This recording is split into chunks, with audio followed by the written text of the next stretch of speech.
paano kaya ang pag-aaral ko ngayon? Huwag kang mag-alala anak, may proyekto ang Division ng Kabuyaw para dyan. May magandang proyekto silang isinasagawa para sa mga batang kabuhay nyo. Ano po kaya ang proyektong iyon?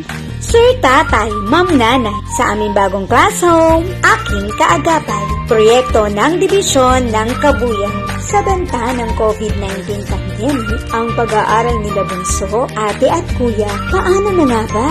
Walang pinipili ang coronavirus.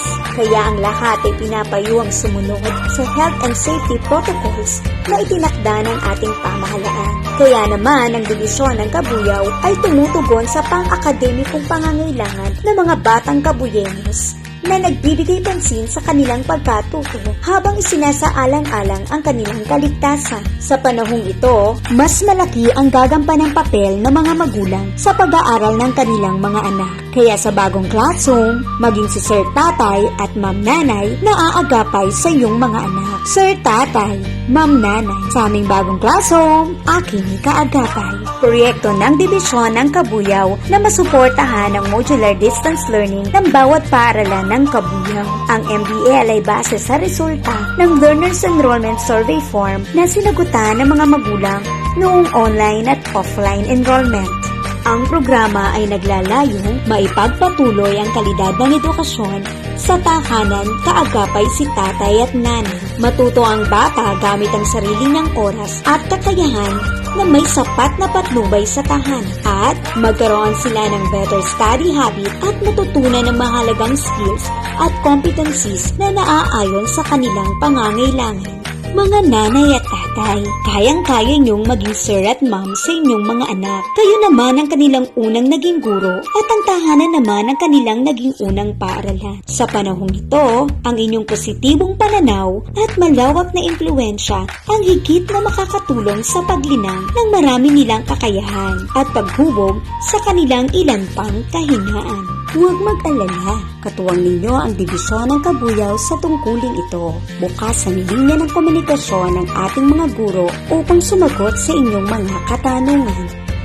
Bakit ka naman aayaw na maging si Sir Tatay at Ma'am Nanay sa iyong anak kung alam mo namang malaki ang inyong ambag sa kanyang kinabukasan at tagumpay? Huwag matakot at mag-alinlangan dahil sa inyong wagas na pagmamahal at layuning suportahan ang inyong mga anak. Tiyak kayo ang kanilang pinakamahusay na Sir at Ma'am na tutulong sa kanila upang matuto at maabot ang kanilang pangarap. Ano man ang iyong antas ng edukasyon o karanasan, kayang-kaya niyong maging magiting na teacher sa inyong mga anak. Sa pamamagitan ng pag-aaral at pagsagot ng modules ay maaari niyong gawin ang pakikipag-usap at pakikipaglibang gamit ang sarili ninyong oras. Ang pakikipaglaro sa kanila ng intellectual games tulad ng chess o Scrabble. Isang katotohanan na maraming bata ang nakakapagtapos ng pag-aaral at nagiging matagumpay sa tulong at suporta ng tahanan. Modular distance learning man ang paraan na gagamitin ng paaralan. Siguradong yayabong ang kanilang kaalaman sa piling ninyo sa tahanan. Tinitiyak ng DepEd na ang mga modules ay may sapat na kasanayan upang malinang ang kanilang kakayahan.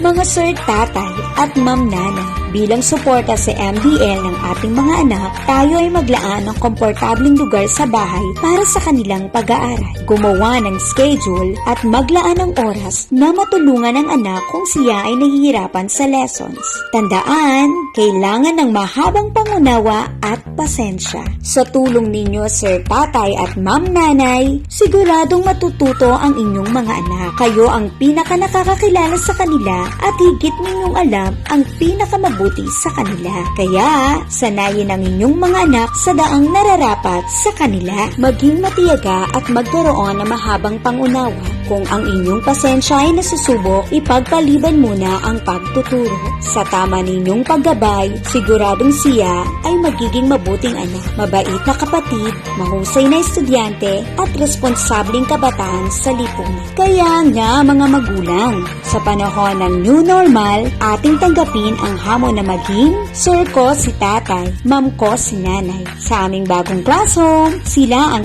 aking kaagapay. One mission, one direction, one division,